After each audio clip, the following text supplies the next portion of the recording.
Hi, it's January 1st, 2026, which means we're going to talk about my bingo board, and here comes Luna.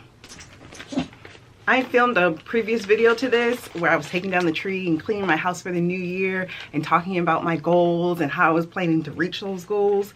And in that video, it was really vague. So I'm not going to do that this time. Scrap the whole video. I want to really get into what I want to do and how I plan on getting there. Because you can't just have a goal and look at it. You got to have a plan to get there. I mean, I believe that once you speak something into the world, it has a better chance of coming true. I believe that. But this thing, if you don't make any actions towards that goal, how is it supposed to happen? Okay. Being on the Ebony Power 100 list. Yes. Oh, here comes Luna. I will take it away. Luna, come. Thank you for listening. Okay, so we're gonna put this toy down because it's a squeaky toy. Ebony Power 100 list. I need to build a clear narrative about my artwork.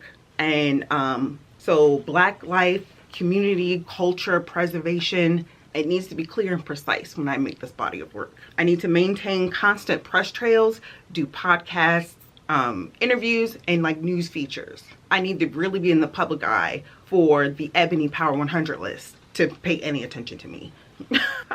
So I really need to be visible during like cultural moments like Black History Month and Juneteenth. Be a vendor at Essence Fest is another one, and to get towards that I need to build up a budget for it and get funding for the budget. I'm already a really good candidate for Essence Fest and it's just about funds, so I really need to raise funds for that. National Portrait Gallery Award. First of all, I know it only happens like every 3 or 5 years or something, and so this is not something that's going to happen immediately. And you do have to apply several times to get it if you're going to get it. So to do that, I would need like 3 to 5 portraits that are like museum level ready, that are really amazing. I also could study previous winners like statements and career, and just apply consistently. So that's the plan. The Joyce Alexander Wing Prize, it's a beautiful, $50,000. $50,000. I need to show artistic excellence, leadership potential. I need to show drive, and I need to stand out. I really need to show how my work influences other people. I also could highlight mentoring and teaching moments to show how I handle myself in my community. I lightly mentor, and I like to think of my YouTube channel as more of a teaching situation because I show you how I do it, and maybe you could learn something from me. So all my will to teach happens on YouTube. Anonymous was a woman award. Listen, before when I found the award, I was like, I just need to be 40. That is not correct. I've done my research. I need to have a sustained practice and not be an emerging artist, but an official, accomplished, sustained artist. This might take a while. I might be well over 40. I need to have at least 10 to 15 years of work behind me.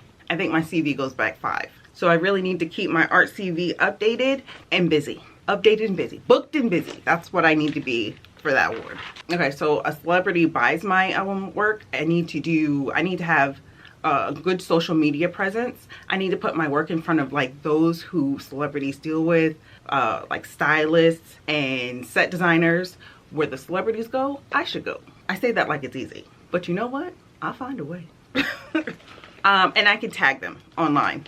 Intentionally not spamming. Create the body of work. I've already got a plan out. I already know what I'm going to paint, when I'm going to paint it, how I'm going to paint it. So I really just need to sit down and schedule like a weekly schedule of working. I think I'm going to try to keep my weekends free because the weekends I definitely want to be going to art shows and connecting with curators, because that's going to be a big part of a lot of these goals. Find a private collector. I need to maintain my email list because when they find me, they want to see my art CV, they want to see my journey, they want to keep in touch and get the background information, and all that happens on my email list. Collectors want consistency. They want to make sure that you're in it for the long haul. And this is it for me. I've already decided. I will always be creating. Luna, how you feel about being my studio assistant for the rest of your life? I want to sell out of limited edition prints, and to do that I want to create scarcity. So I think I'm gonna have my prints be 25 to 50 in each edition, just to if demand is here, I want I want my quantity to be here. Like demand, quantity. I can do things like countdown to the launch of the prints, and then I can show my printmaking process. I obviously have the printer and I print everything at home. I can show everything I do to create a print and really get people excited to want to buy the prints. I want to be in the museum's permanent collection. To do that, I got to get in with the curators. You know what I'm saying? You remember I said on the Saturdays, on my weekends, I got to be going to these shows. They gonna know who I am. I'm going to apply to museum open calls to strengthen relationships with like the creative directors and the curators. And I also want to emphasize like the historical documentation of my work. Like I capture moments of Black scenes, and this will be historical documentation for those way into the future. And why else would a museum want me in the permanent collection? Have art in Art Basel. This is the thing. Art Basel, you can't directly apply. You have to be with a gallery that applies to it. So I gotta look up who goes to Art Basel, what galleries. How do I get in with the curators and the directors of those galleries, and they're gonna know who I am. It's basically trying to figure out exactly who needs to know who I am and creating amazing work. I also can apply to shows around Art Basel. Become an activist. This is something I definitely want to do in the future. I need to pick a struggle to fight against. There's so many. I could speak on panels, do interviews and podcasts, and I can continue to make work that archives Black life. Be featured in BET. The thing is, I don't know why I have the audacity for some of these. I can send pitches of like stories to do on me and highlight cultural moments. I can be active on the camera and speak publicly. These things get the attention of certain like news sources, and BET pays attention to that type of thing. And I can collab with like BET adjacent brands. I mean, I imagine it's gonna get hard to get with them as well, but like I'm gonna get in where I fit in. Collab with a Black owned business. I can look for other Black owned businesses that share my brand, like my values and my goals. And I was thinking like pitching like a limited edition print to do with them. I just need to find the right brand that makes sense for me. I want to inspire a generation, and I feel like I would like to do that via YouTube. I want to inspire new people to be creatives. I can speak at schools, I can speak at programs, at galleries and stuff like that, but I'd like a lot of that to be on YouTube.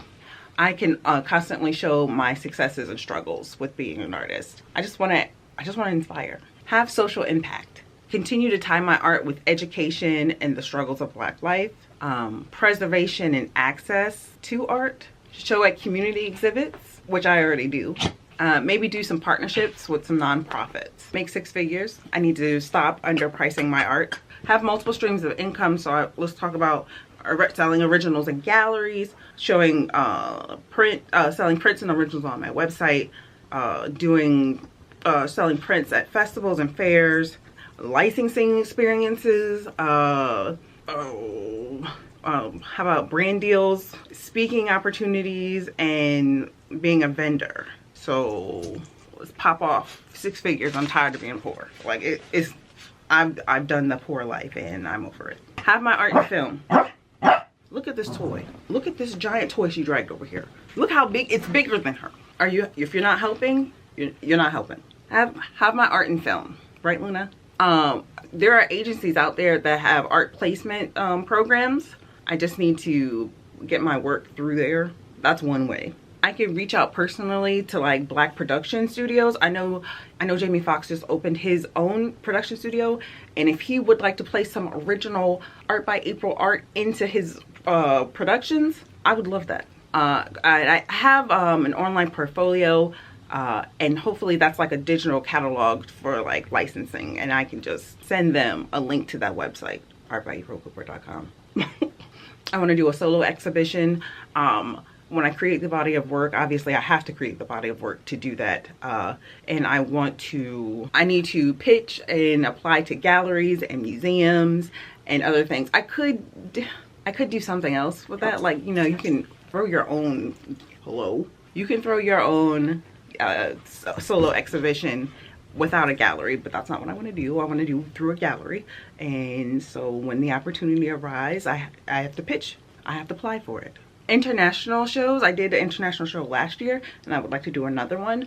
I like the idea of a digital one, so I don't have to worry about shipping. But this is the thing: if the opportunity calls, I will be dealing with customs. So you just apply to international shows. The one I did last year was through Canada.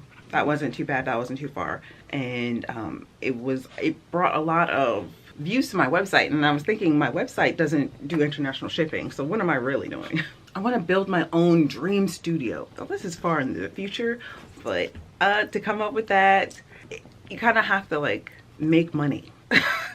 First step, make money. Sure, there's like plans and building and budgeting, but I got to make the money first. So if I don't figure out a way to make 6 figures, I don't think that dream studio is going to happen. So let's get some goals done. I'd like to be in an art auction, and to do that, I have to, sometimes our auctions have like open calls, but the bigger ones, you really need like an exhibition history that looks good. You got to show demand for your art. And I'm going to try to connect with art auction houses online. All these people that need to know who I am. I'm tired of being underrepresented. I'd like to do a solo show in New York, and not just New York City. I'm trying to, and I've already made some connections and curators and creative directors there. I'm heading, if I can make the solo show, the solo exhibition also be solo in New York, that's 2 birds, 1 stone. Are we hearing me? So I also, same thing with the exhibition. I just have to apply and pitch my work to these New York shows. Is it harder to get a New York show? Some would say yes. Those people don't have my audacity. Do you want some audacity? Hold on. There you go. Audacity. Audacity. Throwing it your way. I need to strengthen my press presence. So people like Google me, newspapers, news articles, all types of things come up. So I really have to be making my business known. I can't just be like, hey, I make art. That was cute when I was younger. I'm over it. I need people to start talking about me. I'm sorry. Shake hands with Derek Adams or Micheline Thomas. Now, if you've been following me, you know I already did this. Follow me. I knew the way. And that's all my goals.